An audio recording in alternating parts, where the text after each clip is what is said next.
क्या T20 से Israel और हमास के बीच में शांति आएगी? गाजा में जिंदगी की उम्मीद लौट पाएगी? T20 यानी कि टर्म्स 20, कुछ लोग इसे एजेंडा 21 भी कह रहे हैं। डोनाल्ड ट्रंप ने 29 सितंबर 2025 को व्हाइट हाउस में Israeli prime minister Benjamin Netanyahu के साथ एक प्रेस कॉन्फ्रेंस में यह बात कही, जिसमें बंधकों की रिहाई और हमास का निरस्त्रीकरण टॉप प्रायोरिटी पे था। हमास को 72 घंटों के भीतर बंधकों को रिहा करना होगा। इंटरनेशनल मॉनिटरिंग में फुल्ली डिजाम होना होगा। सभी बंधकों की रिहाई के बाद इजराइल आजीवन कारावास की सजा पाए 250 फिलिस्तीनियों और 7 अक्टूबर 2023 के बाद हिरासत में लिए गए 1700 अन्य कैदियों को भी रिहा करेगा। जो सदस्य शांतिपूर्ण सह अस्तित्व के लिए कमिटेड हैं, हथियार छोड़ देंगे, उन्हें माफी दी जाएगी। बंधकों की रिहाई, समझौते की अन्य शर्तों के पूरा होने के बाद इजराइल फेज वाइज गाजा से अपनी सेनाएं हटाएगा। समझौते के स्वीकार करते ही गाजा में ह्यूमन हेल्प तुरंत भेजी जाएगी, जो बहुत जरूरी है। गाजा के पुनर्निर्माण के लिए भी सहायता की जाएगी। इजराइल किसी भी हाल में गाजा पर कब्जा या विलय नहीं करेगा, ये बड़ी बात है। और फिलिस्तीनी सेल्फ डिटर्मिनेशन एंड रिफॉर्म्स की भी बात इसमें है।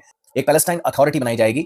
भ्रष्टाचार, उग्रवाद को दूर करने के लिए आवश्यक सुधार किए जाएंगे। गाजा पर एक इंटरिम गवर्नमेंट होगी, जिसकी तकनीकी फिलिस्तीनी समिति के अधीन होगी, जिसकी देखरेख के लिए बोर्ड ऑफ पीस के नाम से एक इंटरनेशनल बॉडी बनेगी, जिसकी अध्यक्षता स्वयं अमेरिकन प्रेसिडेंट डोनाल्ड ट्रंप करेंगे। अब इस पर रीजनल रिस्पांस ये आया है कि सऊदी अरब, जॉर्डन, मिस्र जैसे रीजनल देशों ने इस पहल का समर्थन किया है। 30 सितंबर 2025 यानी कि आज का दिन वो है जब हमास शर्तों की समीक्षा कर रहा है। हालांकि उनकी तरफ से अभी कोई भी औपचारिक प्रतिक्रिया नहीं आई है।